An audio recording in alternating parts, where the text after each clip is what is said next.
PwC's 2014 Digital IQ survey confirmed something that many of us in the industry have thought for quite some time. Over 40% of all respondents confirmed that their big bet in the near future is going to be on analytics and big data. When we talk about big data, oftentimes people think about volume or velocity, how fast it comes at us.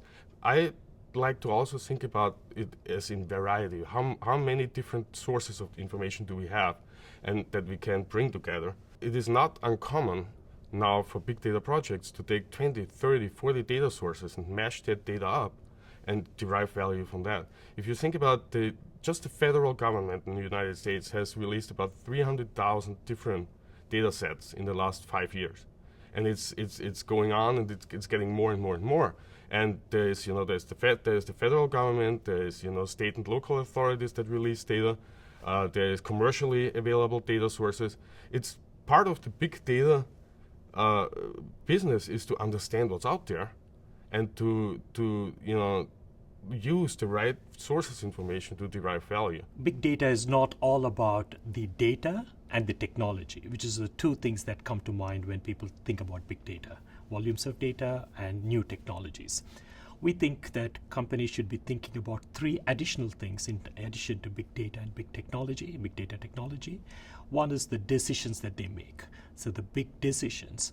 How am I making certain decisions, and is there a better way of making those? More effective ways of making those decisions, more efficient ways of making those decisions?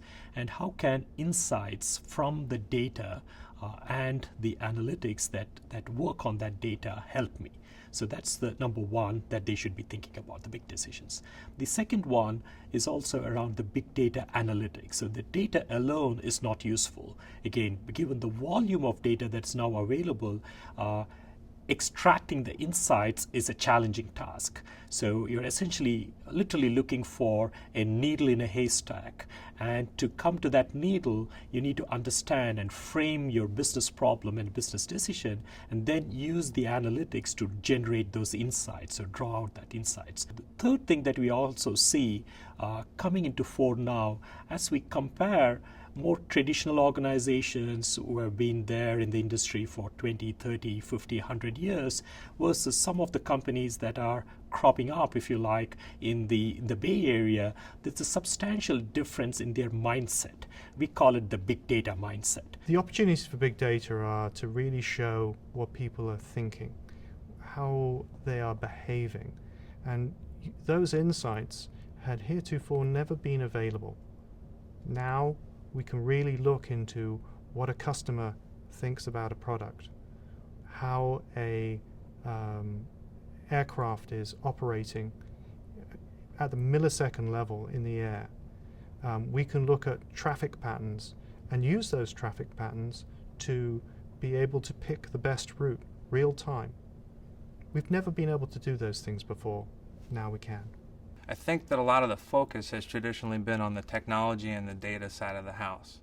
However, we realize that to really untap the value of big data, the business has to be engaged.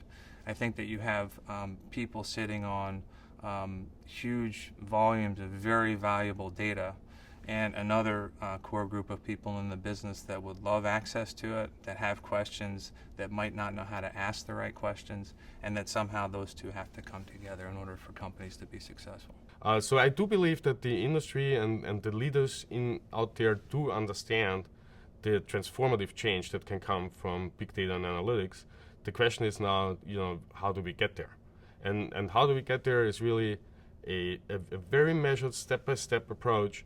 Start small, start with a very well-defined business problem, and create value from there.